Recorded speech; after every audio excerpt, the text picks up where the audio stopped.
Panda, panda, panda, panda. I got broads in Atlanta. She's at the lean, the family. Credit cards in the scammers. Hitting the licks in the Orbiting Edwards Air Force Base. Let's listen to the astronauts themselves and the 747 pilots. They're not saying anything, of course, at the moment. As soon as they do, I'll quiet Houston down. Control, we show an altitude of 27,000 feet now.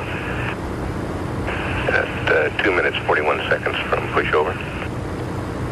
Pushover clock will be updated at 1 minute.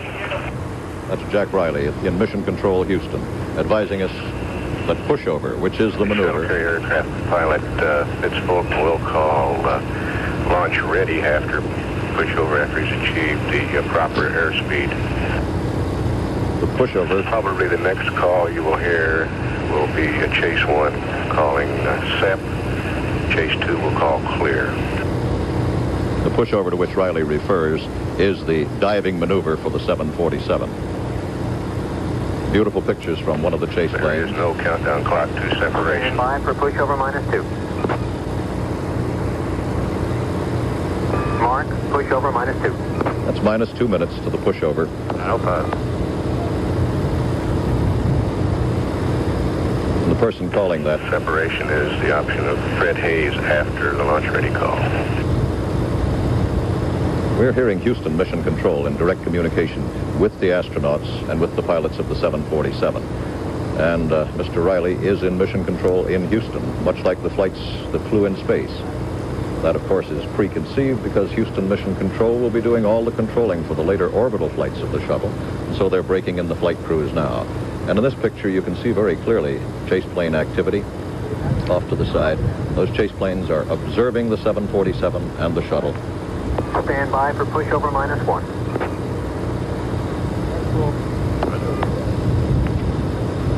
Mark, pushover -1. You can set your watch by it. We're 1 minute away from the pushover, which will be the diving maneuver of the 747. And once they've achieved the right speed and the right altitude, then Fred Hayes will push the button. 905 and Enterprise Houston is go for pushover. 905. 905 is the 747, by the way. That's its code name. Up to launch heading. Roger. Launch ready. That was Fred Hayes advising that he's ready aboard the Enterprise. Okay, Enterprise is set. Thanks for the left, Ned. You bet. You bet.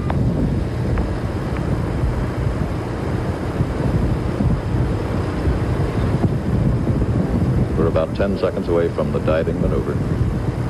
905, we're coming up on 4 seconds to pushover. 2, 1, pushover. Houston copies pushover. Such a shallow dive you can barely see the 747 start to nose down, but it has. Accelerating now, airspeed 205. He's reading those speeds in knots, by the way. Altitude 27. 27,000 feet. Airspeed 230 knots. Okay, 40. 2 lights, orbiter copy. Houston is go for SEP. Have a great flight. They're cleared to 260. separate. Power.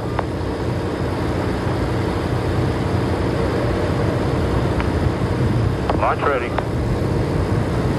Take 1 There they go. They have separation. Phase 2 clear. Okay, we got a GPC light, lost the sync on 2, pushing over.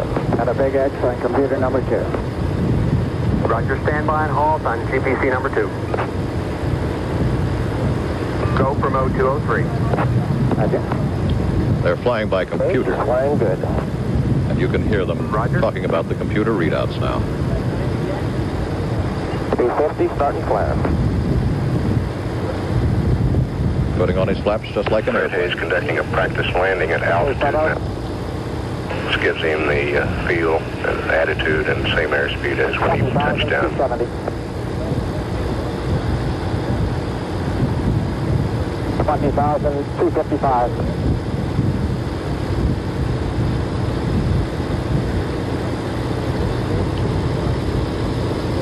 There. 20,230. Yeah, that sideways lurch is really there.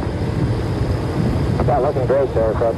Okay, Houston, we're configured for the dismount start. Roger, we copy. Okay, Fred, 205 at 20,100. Okay, 11 Alpha, pushing over. Okay, I got you 195 and 20,000. Okay, I'm running about 5 or 10 low on the backup and the prime boat. Okay? You're pulling contrails right now, Fred. Enterprise Houston, we show perhaps a slightly low L over D. Descending now, and its rate of descent is about 4 times faster that of your average commercial airliner, but nobody is too worried about that. A commercial airliner could land at this speed with no trouble at all. Maybe a little high. Fred doesn't agree with the ground analysis. 30% speed brakes. Okay, board's coming open to 30. They are high on energy, so he's opening his speed brakes a little bit sooner than normal to dissipate some of that excess energy he has. Okay, the speed brakes open up because the shuttle is in a dive. The speed brakes will hold the speed back so that shuttle is averaging about 270 knots or 310 miles per hour. Now they're going to 50% brakes. Normally they only go to 30 on this flight. But evidently he does have excess energy, so they're going to open to 50 to dissipate the energy, so the landing will be nominal. Excess energy is a pilot's way of saying he's going too fast. Too fast and too high. Potential good. We show 8 miles out, 9 potential. We'll leave you here. Okay? Okay, looking good. About 2 minutes to the landing, about a minute and a half, rather. 280. Okay, why don't you use yours until we get a little lower?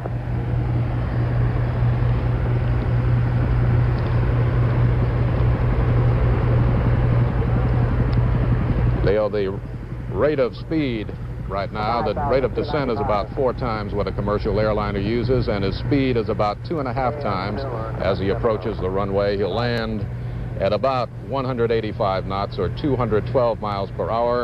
A DC-9 would land at about 130 knots or 150 miles per hour, and it's looking beautiful.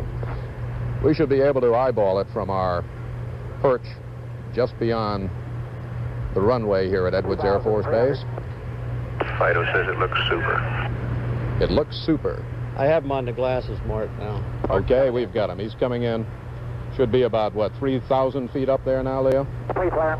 Yeah, he's at Speed brake's coming in now. He's at the pre-flare, so he's flaring now onto a Okay, the 1.5 degree glide slope. The flare will slow him down for the landing. A pre-flare, then will be a flare. That means he's lifting his nose up to slow the shuttle down. Coming down at 270. He looks beautiful. Putting the gear down just a little bit fast, but This he's got is some excess energy. only the second time the gear has come down. Gear looks good. They are locked into place. 40 feet. This has never been attempted. 20. And 15, it is 10.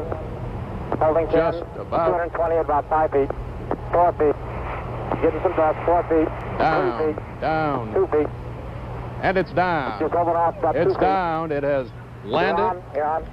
and it looks Okay, beautiful. your nose wheel's about 10 feet. It'll take about 30 seconds before it rolls to a halt. Leo, that was absolutely letter perfect from my view. 4, 3, 2, 1. Nose gear down. We'll see you, babe. He now steers it with the rudder. Stays on the runway with the rudder. He's got his speed brakes are fully open. Leo, in the event anybody's concerned about what appears as smoke on the screen, that's really sand. This lake bed does not have an artificial surface over it, and that is sand being picked up by the shuttle. The 5-minute and 10 or 20-second flight has been a success. The 2 astronauts have reported that they are okay, and the mission appears, at least from our point of view, to have been perfect, Leo. Yeah, it was beautiful. He was a little bit fast and high, and he touched down a little higher further down the runway, but the touchdown was a very low sink rate. Okay, Leo, let's just listen in. Perhaps we can hear from Fred Hayes or Gordon Fullerton, the 2 astronauts on board that shuttle.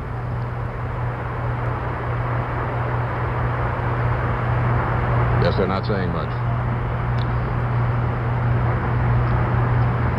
They're going to roll out very gently. They're not going to brake to a sudden stop. They want to check out the nose wheel steering the last 60 knots of the velocity, so they'll take their time getting it stopped. Leo Krupp, are you now satisfied those brakes worked? Everything worked. It was beautiful. Just the way you flew it in the simulator those many times. He did inadvertently get a little high on energy, but other than that, the flight was perfectly nominal.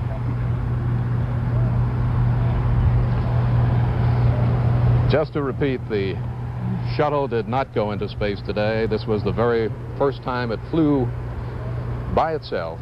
It was launched from atop a 747 jumbo jet at about 21,000 feet, flew 33 miles, took a bit over 5 minutes, and came into a safe landing here. There were no engines on board. It was a glider, acted like a glider, was flown like a glider, and was a successful glider. Congratulations, it was a beautiful flight.